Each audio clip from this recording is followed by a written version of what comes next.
Donc, bonjour tout le monde. Merci de me recevoir aujourd'hui pour les Journées de la linguistique. Mon nom est Rachel Dutil, je suis étudiante à l'Université du Québec à Montréal. Aujourd'hui, je viens vous parler des perceptions d'élèves immigrants sur leur intégration linguistique à l'école québécoise.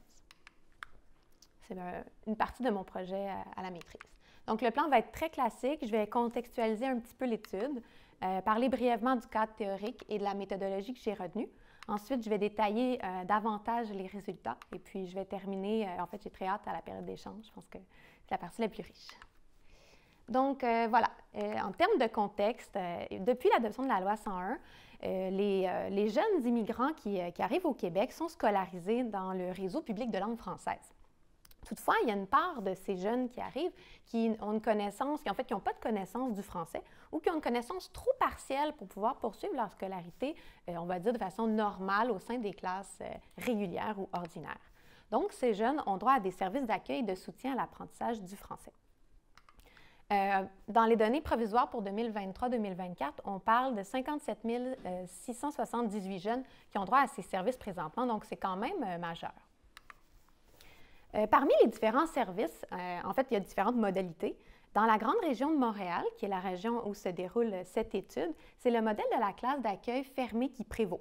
Donc, la classe d'accueil fermée, c'est une structure où les jeunes vont suivre leurs cours. Donc, ils ont moins de cours, c'est beaucoup français, mathématiques et quelques options. Ils vont suivre leurs cours ensemble de façon isolée des jeunes des classes ordinaires, le temps que leurs compétences linguistiques soient suffisantes pour pouvoir transiter vers la classe ordinaire. Les classes d'accueil sont régies par un programme de formation, un au primaire et au secondaire, et ce programme a une triple visée d'intégration, qui est l'intégration linguistique, l'intégration scolaire et l'intégration sociale. Dans les 3 centres de services scolaires de l'île de Montréal, on comptait cette année 9 568 jeunes en classe d'accueil, ce qui exclut les jeunes en situation de grand retard scolaire. La littérature sur les classes d'accueil est limitée et elle date un peu, mais elle a quand même permis de dégager certains défis que vivent ces jeunes. Donc, ils auraient des débuts difficiles en classe d'accueil qui sont marqués par un manque d'informations sur le système scolaire et également le sentiment de recommencer à zéro. Les classes également seraient physiquement isolées des classes ordinaires, ce qui nuirait à la socialisation entre les élèves immigrants et les jeunes de la société d'accueil. Steinbach, en 2010, note également que la variété de français qui est enseignée est très formelle et donc qu'elle s'éloigne de celle qui est employée par les jeunes des classes régulières, ce qui nuit également à leur socialisation. Enfin, Allen note que lorsque le séjour en classe d'accueil s'allonge, donc on peut penser à 2 ans, à 3 ans, le français qui était au départ perçu comme un outil favorisant l'intégration est plutôt vu comme une barrière parce que c'est l'élément qui les empêche de rejoindre leur père en classe ordinaire. Une fois qu'ils intègrent la classe ordinaire, ils vivent de nouveaux défis. Déjà, ils doivent trouver leur place au sein d'un groupe de locuteurs souvent plus avancés qu'eux en français. Ils doivent également s'adapter à un enseignement plus rapide, teinté de références socioculturelles qu'ils ne maîtrisent pas nécessairement.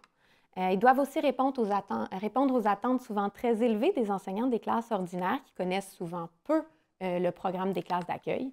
Et Steinbach note des difficultés de socialisation entre élèves immigrants et non-immigrants.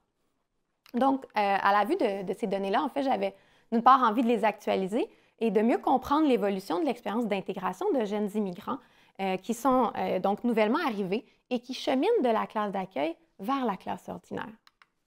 Mais d'abord, qu'est-ce que l'intégration? Donc, l'intégration, selon Gauthier, on peut la définir d'une façon différente pour chaque personne investie dans le processus. Donc, c'est quelque chose qui est unique. C'est également un processus qui est évolutif. Donc, selon les auteurs, on note que c'est dynamique, non linéaire, en spirale. Ce qu'il faut retenir, c'est que le sentiment d'être intégré varierait selon les événements vécus au fil de la vie. Donc, ce ne serait pas seulement une ligne droite. Également, c'est bidirectionnel. Donc, ça doit allier une volonté individuelle de l'immigrant à une société qui se modifie, qui veut l'accueillir. Également, l'intégration est multidimensionnelle, donc elle se réalise sur plusieurs plans, dans différentes dimensions. On entend souvent parler d'intégration linguistique, d'intégration économique, d'intégration sociale ou culturelle. Moi, dans le cadre de mon mémoire, je me suis intéressée à l'intégration linguistique et socio-culturelle, mais aujourd'hui, je vais vous parler uniquement d'intégration linguistique. L'intégration linguistique, c'est relatif à la compétence et à l'emploi que font les personnes immigrantes de la langue de la société d'accueil. En termes de compétences, on peut notamment penser, en fait, la compétence peut être perçue par les personnes, leurs propres compétences, selon leur progression, Donc, ça peut être vu d'un point de vue interne et selon la finalité qui est recherchée. Donc, des personnes peuvent se satisfaire d'une faible intégration et utiliser d'autres moyens pour communiquer. Également, il y en a qui vont chercher une compétence fonctionnelle, donc ils vont être à l'aise de faire des erreurs, d'avoir un accent, tant qu'ils sont capables de réaliser la majorité des fonctions communicatives du quotidien, ils sont capables d'étudier, de travailler également. D'autres personnes vont viser une forte intégration de la langue dans leur répertoire et dans ce temps-là, ça prend une connotation identitaire. Donc, les gens vont se définir aussi par le fait qu'ils parlent cette nouvelle langue. La compétence perçue, elle est aussi teintée par les attentes extérieures, donc en fonction de ce qui est attendu de ces personnes-là en termes de maîtrise de la langue. Pour ce qui est de l'emploi, ça s'apprécie notamment par les pratiques linguistiques individuelles et selon Paget, on peut différencier les contextes. Donc, dans les contextes qui présentent de nombreuses contraintes, qui vont nous contraindre justement à choisir une langue, eh bien, on peut être renseigné sur la capacité des gens à se conformer. Donc, quand on veut un service gouvernemental, on a moins de choix au niveau des langues qu'on peut employer pour demander ce service.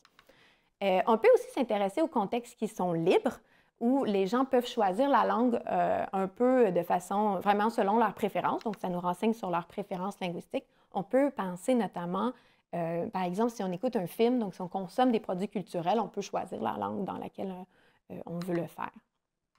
Calinon dit que pour s'intéresser à l'intégration linguistique, pour l'apprécier, on peut notamment observer les pratiques individuelles telles qu'on les retrouve dans les représentations et les perceptions des individus s'exprimant sur leur propre intégration et leur rapport aux langues. Donc, c'est intéressant parce que ça nous permet d'apprécier comment l'intégration est permise par la langue. Donc, au terme de ce petit cadre théorique, l'objectif spécifique de recherche que je vous présente, c'est de décrire les perceptions d'élèves nouvellement arrivés, cheminant de la classe d'accueil vers la classe ordinaire quant à leur intégration linguistique. Vous aurez compris que c'est une étude descriptive.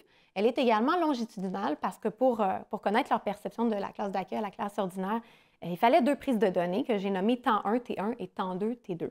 Nous y reviendrons rapidement. Également, l'approche méthodologique retenue, c'est une approche mixte, mais surtout qualitative. Les participants, donc, comme je vous ai dit, il y avait 2 prises de données. Donc, au temps 1, il y avait 10 participants. Par contre, au temps 2, j'ai perdu 2 participants. Ce sont ceux qui sont grisés sur le tableau. En moyenne, ils avaient près de 13 ans et ils étaient au Canada depuis 2 ans et 5 mois en moyenne, donc un certain temps.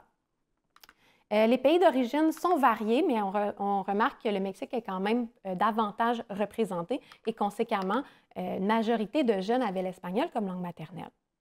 Au temps 1, 3 jeunes étaient au primaire et 7 jeunes au secondaire. Toutefois, les jeunes qui étaient au secondaire provenaient presque tous d'une même école, ce qui constitue une des limites du projet. Pour ce qui est de la collecte de données, la première rencontre avec les jeunes s'est effectuée en juillet et en août 2021. Les jeunes venaient tout juste de terminer la classe d'accueil. Ils y avaient passé 1 an ou plus, pour la majorité plus d'1 an. Ensuite, en automne 2021, ils ont intégré la classe ordinaire, donc ils ont fait la transition. Et moi, je les ai rencontrés 7 mois après leur intégration en classe ordinaire, soit en mars-avril 2022. Pour ce qui est des instruments, donc, il y avait un questionnaire pour des raisons contextuelles, mais comme je ne présenterai pas les résultats de ce questionnaire maintenant, je ne vais pas m'y attarder, mais on pourrait en parler pendant la discussion. Donc, j'ai réalisé 2 entrevues individuelles semi-dirigées avec les jeunes. La première de 24 questions, dont 6 sur l'intégration linguistique. La seconde de 22 questions, dont 7 sur l'intégration linguistique. Les questions, ça pouvait être, par exemple, quelle langue parles-tu à la maison? Quelle langue parles-tu à l'école? Quel niveau de français aimerais-tu avoir dans quelques années? Quelle langue crois-tu que tu vas parler quand tu seras un adulte? Donc, ce type de questions. Les entrevues ont été enregistrées audio-numériquement. Elles duraient entre 40 minutes et 1h39 minutes. Elles étaient menées en français parce que même au temps 1, les jeunes avaient terminé la classe d'accueil, donc ils étaient quand même en mesure de s'exprimer très bien en français. Et puis, j'ai réalisé 2 analyses de contenu, une avec les données des transcriptions du temps 1 et également au temps 2. Donc, on arrive aux résultats. En ce qui a trait à l'apprentissage du français, les jeunes notent d'abord des débuts difficiles et puis ils commentent leur apprentissage en termes de durée. « Ah, pour moi, ça a été très rapide. Ah, pour moi, ça m'a pris beaucoup de temps. C'est très long à apprendre le français. » Donc, on voit que cette idée que l'intégration linguistique, c'est un processus qui s'inscrit dans le temps, c'était très présent dans leur réponse. Également, ils notent avoir utilisé plusieurs stratégies. Celle qui est nommée le plus, c'est la technologie. Donc, tout ce qui est film, applications comme Duolingo, des traducteurs, ça revient beaucoup dans les données. mais également toutes les stratégies individuelles, travailler fort, étudier souvent à la maison, mémoriser, copier, lire, c'est ce qu'on retrouve le plus. Dans une moindre mesure, certains vont dire « Ah, j'ai essayé de parler français », et une participante nous dit « Pour parler français, j'ai essayé de me faire des amis francophones ». Donc, on voit que ces stratégies-là sont beaucoup axées sur le jeune. Toutefois, ils notent quand même des sources de soutien variées, notamment les pairs, les enseignants et la famille. Les pairs et les enseignants vont aider pour traduire, obtenir des explications, se faire corriger par les Français, alors que la famille va donner beaucoup des encouragements, va donner confiance aux jeunes. On voit Flore qui dit, des fois, je disais à ma maman, « Non, je veux pas, je suis fatiguée, je comprends rien, j'en peux plus. » Et la mère qui disait, « Tu es capable, tu es intelligente, je sais que tu peux apprendre le français. » Donc, même si parfois les parents ne sont pas francophones, ils offrent un soutien qui est vraiment essentiel. Ce que j'aimerais qu'on retienne de cette section, surtout, c'est que les jeunes ont la perception d'être responsables de leur apprentissage du français. Donc, cette idée que l'intégration est bidirectionnelle, elle ressort moins un peu des données. Pour eux, ça repose sur leurs épaules. Et ça a été documenté par d'autres études, dont Potvin, Audet et Bilodeau en 2013, qui disent que les jeunes immigrants s'attribuent leur réussite, mais aussi l'ensemble de leurs échecs.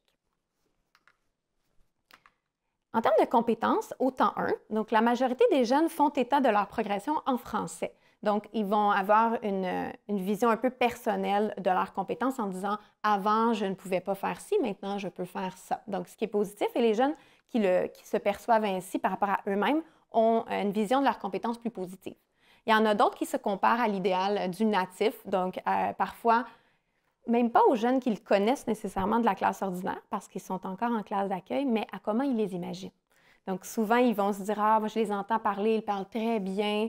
Moi, je n'ai pas encore cette compétence-là. » Tous les jeunes, donc à la fin du passage en classe d'accueil, notent avoir des défis en écriture et 50 % en compréhension orale.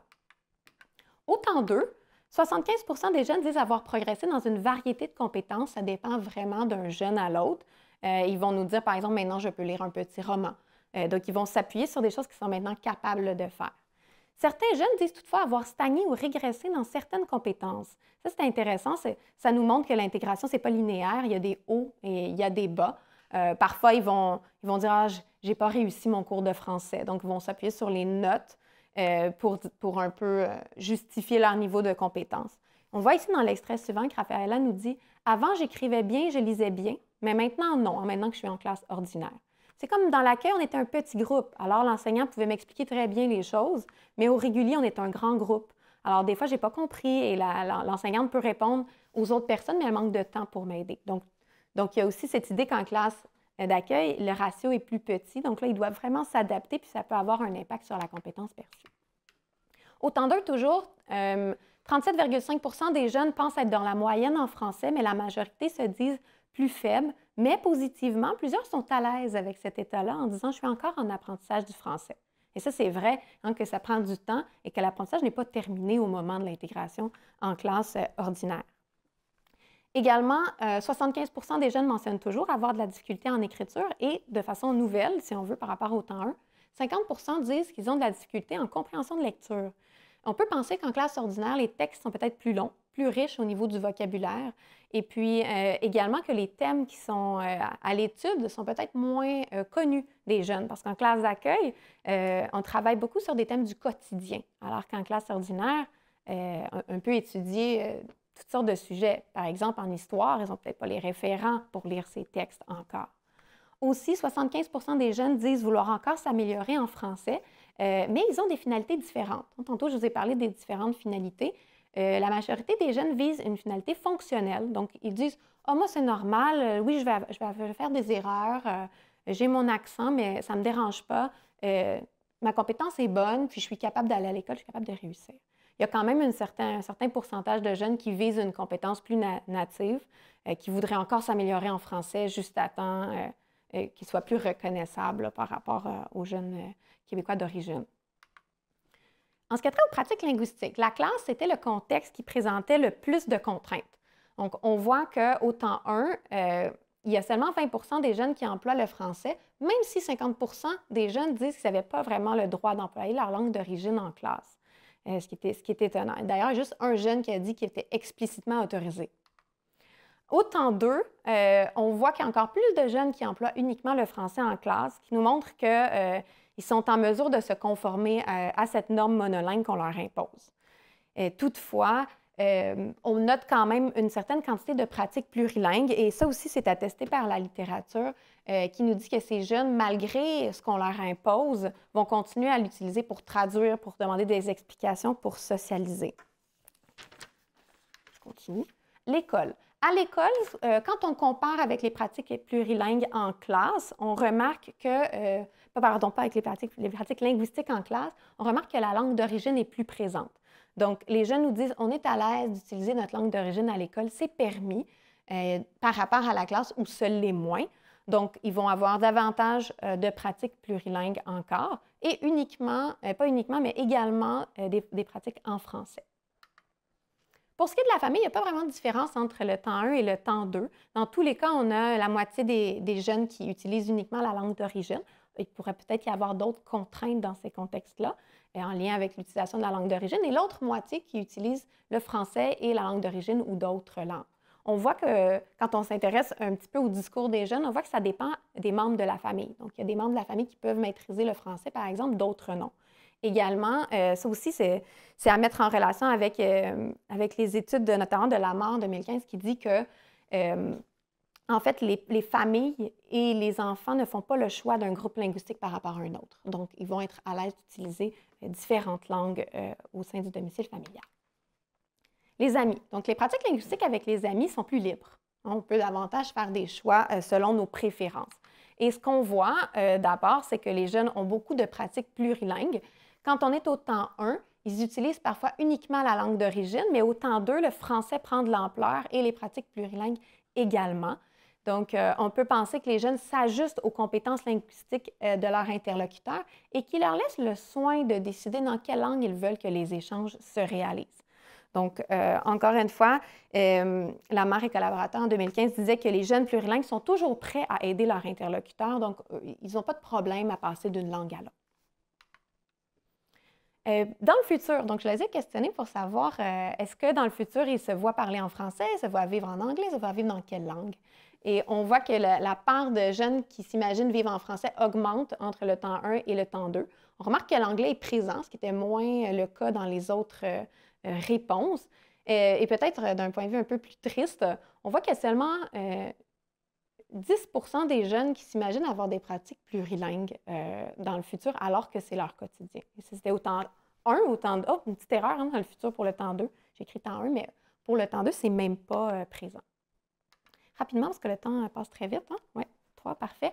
Au niveau des préférences linguistiques pour les productions culturelles, ce qui ressort, c'est que les jeunes ne font pas le choix en fonction de leurs compétences, mais que c'est plutôt des facteurs culturels qui vont venir moduler leur choix.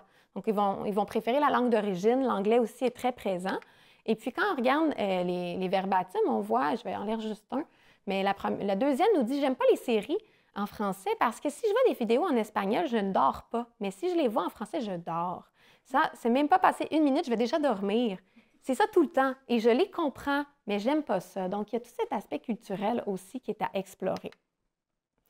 Au niveau du rôle de la langue dans l'intégration, au temps 1, on voit que le français est une barrière à l'intégration scolaire dans les premiers temps, jusqu'à la première année, parce que les jeunes ne sont pas en mesure de répondre aux attentes des enseignants. Ils vivent beaucoup d'inquiétudes, de gêne également. C'est aussi une barrière à l'intégration sociale, toujours dans les premiers temps. Ils notent beaucoup de solitude, le fait qu'ils ont peu ou pas d'amis. Par contre, toujours au temps 1, à la fin de la classe d'accueil, donc ils ont fait déjà un certain temps, ils disent que le français leur permet d'avoir une certaine participation sociale, d'intégrer de nouveaux groupes sociaux. Donc, je pense qu'encore aujourd'hui, on se retrouve à avoir une intégration linguistique qui se réalise avant l'intégration sociale. Donc, il y a une réflexion à avoir sur comment permettre, comment favoriser une intégration sociale parallèle à l'intégration linguistique. Toutefois, la majorité des jeunes nous disent que c'est important d'apprendre le français. Ils sont très conscients que c'est un outil de promotion sociale. Et pour terminer de ce côté, au niveau de l'identité francophone, je leur ai demandé s'ils se sentaient francophones au temps 2. Donc, une fois qu'ils étaient en classe ordinaire, après plusieurs années au Québec. Et la majorité ne se considère pas francophones. Donc, ils soulèvent pour se justifier le fait qu'ils ne sont pas assez compétents en français. malgré le fait qu'on vient d'avoir une entrevue d'1h40 en français. Donc, il y a toute cette question aussi à avoir sur qu'est-ce qu'on exige de ces jeunes-là, qu'est-ce qui définit un francophone, quels aspects doivent être maîtrisés.